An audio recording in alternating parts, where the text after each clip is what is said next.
All right, folks, proceed with caution. We're going to be doing a little bit of speculation here. Hopefully that doesn't offend anyone.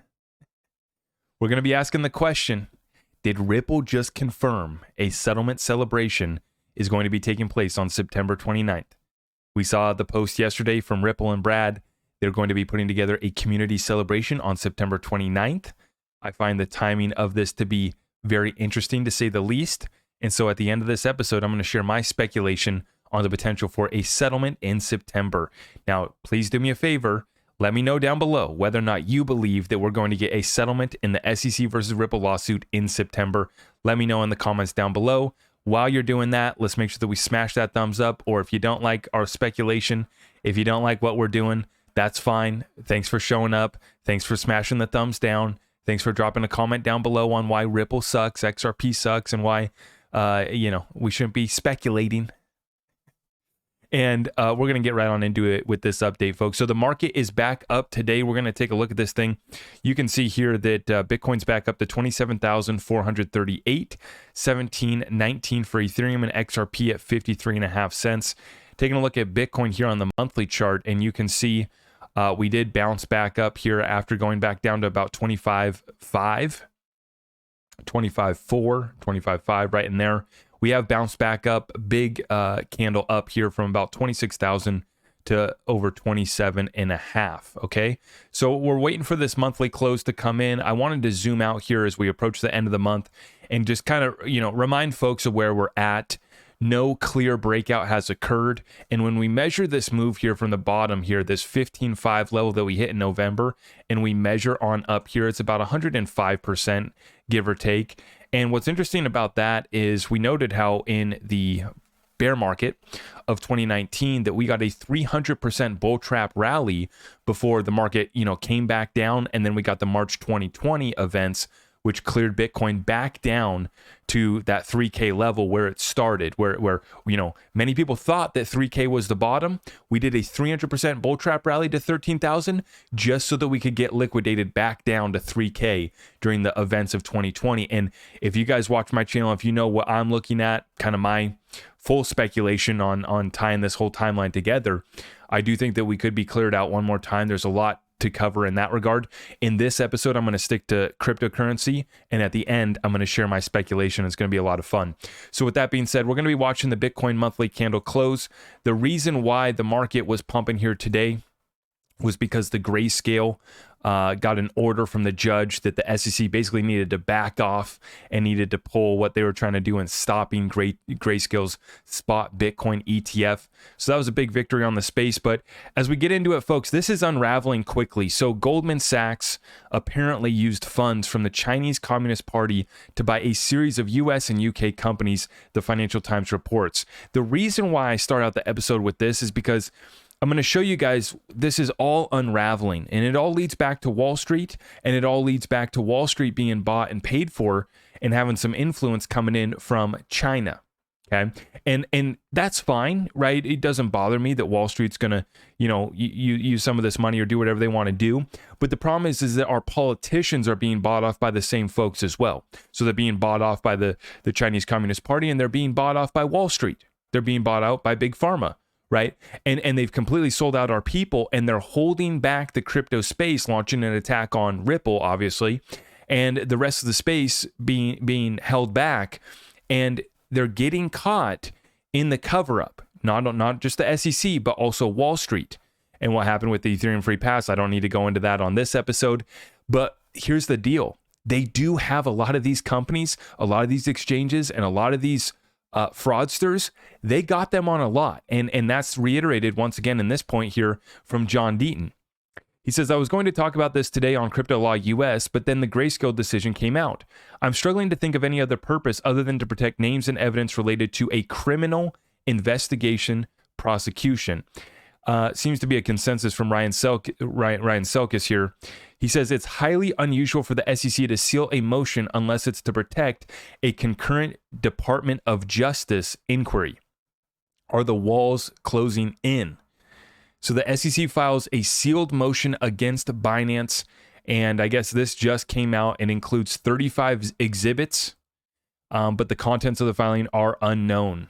And Binance is already facing multiple charges in the United States, and this secretive motion has raised concerns about the potential for further legal action. Now, I don't know if this is true or not. I don't know. Maybe somebody was just trolling.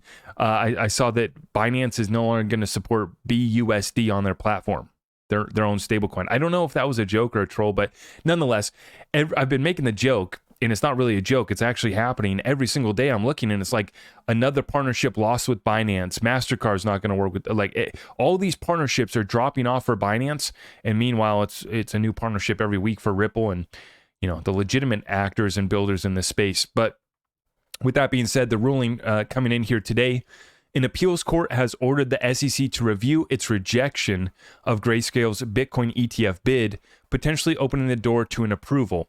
Now, I wanted to share this as well. U.S. Congressman Warren Davidson calling to fire SEC Chair Gary Gensler following Grayscale's win against the SEC.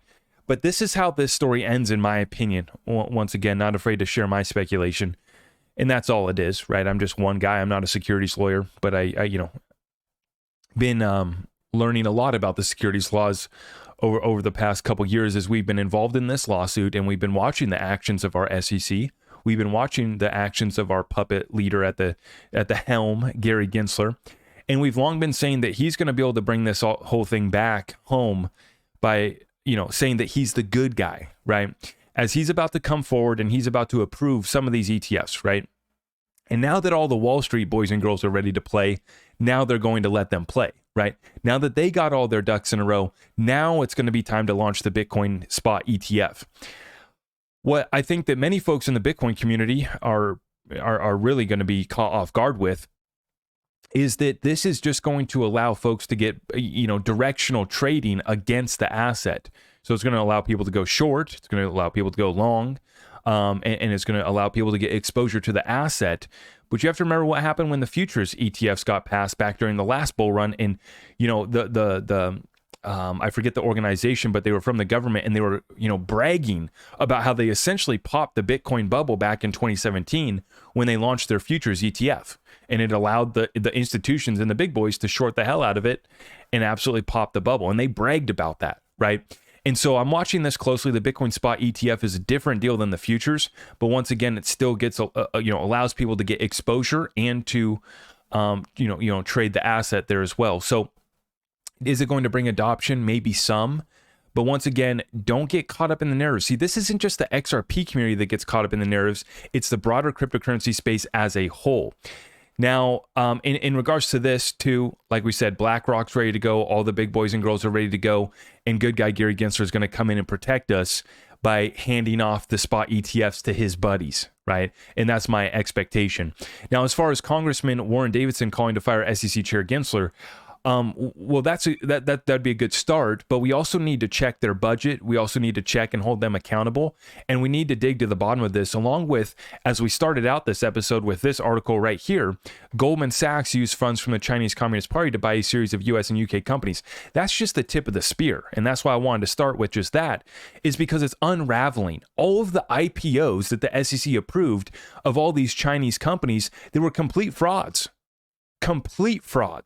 And they allowed all of these companies to IPO and dump on US investors. And then when it comes to actually, allowing the space to finally move forward, what are they going to do? They're going to hand it off to their buddies at Wall Street. And that's how they play this game. Now, you got to love it, folks. You got to absolutely love Stuart Alderati taking this opportunity to smack down the SEC one more time. Stuart Alderati is the chief legal officer at Ripple, and he says, the SEC is getting battered in the court. In our case, it's been proven wrong, been called hypocritical, lacking faithful allegiance to the law, fined for discovery abuses, and now another distinguished court saying it's arbitrary and capricious. That's a really big deal. And we move on over to get Brad's comments, and he says, while these are great outcomes and it's feeling like a summer of justice, it's sad that so many in the U.S. crypto community have to resort to the legal process to prove this SEC is out of control and consistently wrong on the facts and the law. Folks, we've been saying it. We are the good guys, just like the AI says. We are the good guys, and we got the facts, we got the truth, we got the timeline, right? And this is why, in my opinion, I believe that Ripple will settle up with the SEC. Whether that happens in September or not, I don't know. I would love for that, right? I would love for this case to be over. I'm going to slide on over and we're going to get right on into it. So Brad put out this tweet yesterday. As promised, it's time for that proper victory party. Now, this is going to be on September 29th in New York City. And what's so interesting about this is he said in Vegas, when Brad Garlinghouse showed up to Vegas, which once again just shows how he is a man of the people. Ripple, all these folks that want to criticize and hate on Ripple, they only care about banks. They only care about institutions. There's two things that I picked up on, which was Brad actually showed up in XRP Vegas, which was a community-led event. It wasn't Ripple. It wasn't nothing like that. It was Brad Kimes, who had the cojones to put that whole event together, which took a lot of risk. It was a big gamble, but he had what it took, and he absolutely knocked it out of the park. And he got Brad Garlinghouse to show up. And that's a sign of respect to the XRP army, which Brad thanked when he showed up in Vegas. He thanked the XRP army, us delusional crazies in the XRP army. He thanked us for the work that we've been doing. That was appreciated. The fact that he showed up there in Vegas was massive. But then the other thing that I picked up on was when the SEC took that major loss with Judge Torres giving us that historical order that XRP in and of itself is not a security. The first thing that Brad did, the very first thing, before he went on CNBC, before he did any sort of, press release from Ripple, what he did is he showed up in a Twitter space with the community. Now, that's a man of the people right there, right? Now, with that being said, when he showed up in Vegas, I was in that room. I had a nice glass of wine. We were sipping a little something. Had a nice glass of wine in my hand. Got wifey right next to me. I forget who I was talking to, as we're listening to Brad speak. I didn't get to go shake hands with Brad or meet Brad, which I do regret, but it was a madhouse in there, obviously. But what he said was very interesting. He said, when we win this case, then we're going to have a proper party. That was his words. And anybody who was there at that dinner when Brad showed up can back me up on that. He said, when we win this case, we are going to have a proper party. Brad Garlinghouse just put out a tweet yesterday saying, as promised, it's time for that proper victory party. Now, has Ripple won the case that we know of? No, not even close.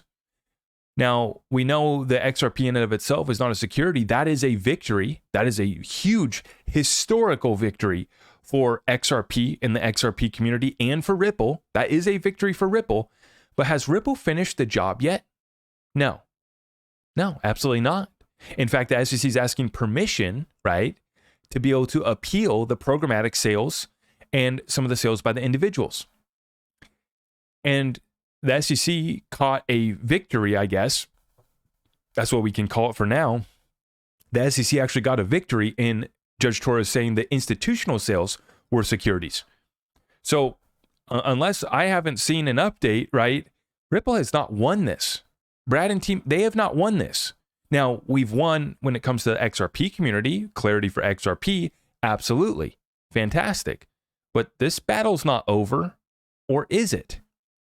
And so this is why I'm laying down, folks. I'm going to say this right now, and if folks want to just tear me apart for this prediction, that's fine. I don't really care. I think that we settle up this month. I don't get how he could say, I just don't get how he could say, when we win this case, we're going to have a proper party, and now they've announced the proper party. Are they going to have a party just for the XRP community? Or are they going to have a party because it's time to celebrate a settlement that has taken place behind closed doors, as we long predicted, many in the community, right, who figured that this thing would never go to trial. And there's a good reason why we're saying that. They can't let it go to trial.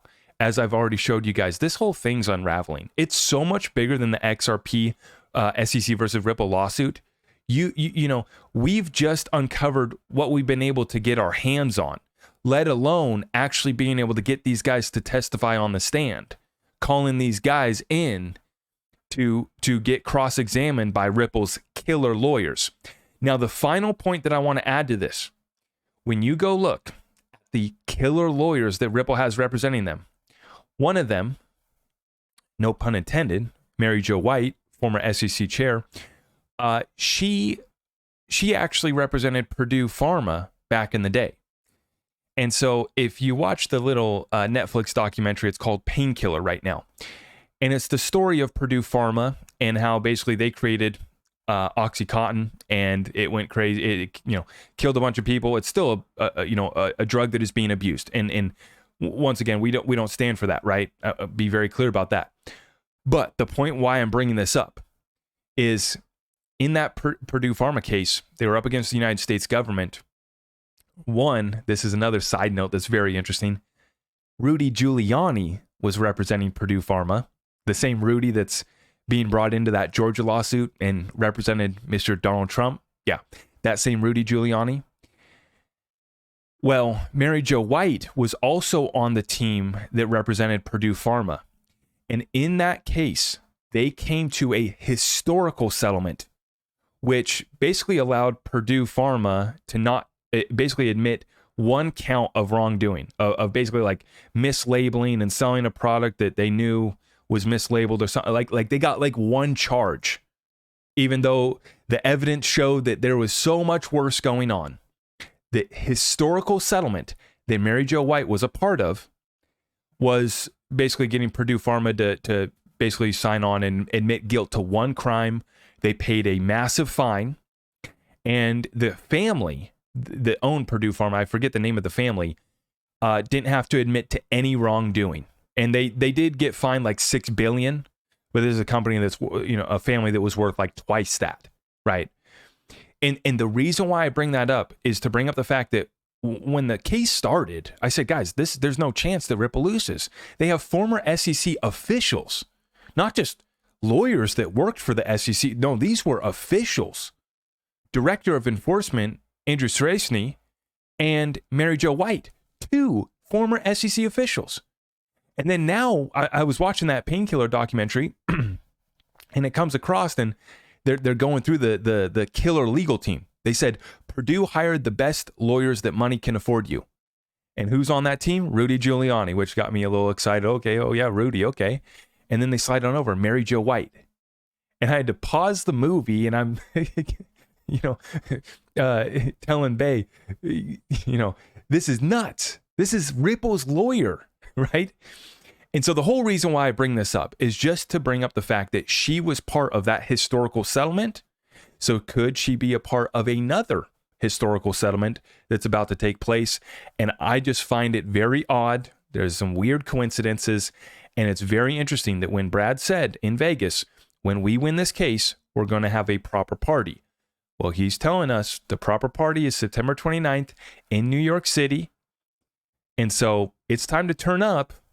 I don't know what we're going to be celebrating. Maybe just the fact that we know the XRP in and of itself is not a security, or maybe the fact that this case is about to be settled up. They're about to put it behind them.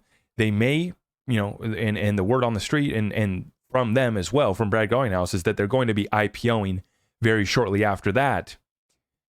It's going to be time to turn up, folks, and it's going to be time to start building as well. So with that being said, let me know in the comments down below, right? I shared my speculation, my prediction. I 100% think, I'm putting it down on the record right now, that this case is going to settle up here in September. It's going to settle up before that celebration. And what that party is for is not just on the fact that XRP in and of itself is not a security, but the fact that Ripple has settled up with the SEC. They agreed that some of those early sales were securities offerings. They are going to pay a fine. They can cut that check and still host a fantastic party in New York City to be celebrating a potential settlement as well. Let me know in the comments down below what you guys think. On the way out, if we could smash that thumbs up, make sure you subscribe, hit that notification bell. And if you guys are looking to join our exclusive community, you can just head on over to my website, zachrector.com, and you sign up through Patreon to get access to our Discord. And I'm going to be dropping a lot more exclusive content over there. I'm not going to get into it right now. I'm just going to leave it at this, that basically situations and circumstances are leading us to have to post more exclusive content. So if you guys are looking to get tapped in over there, that is where we're going to be sharing more in-depth content, more exclusive content. I'm going to be sharing my opinions on things that I can no longer speak in the public. I wish I could. I wish I could. My hands are tied.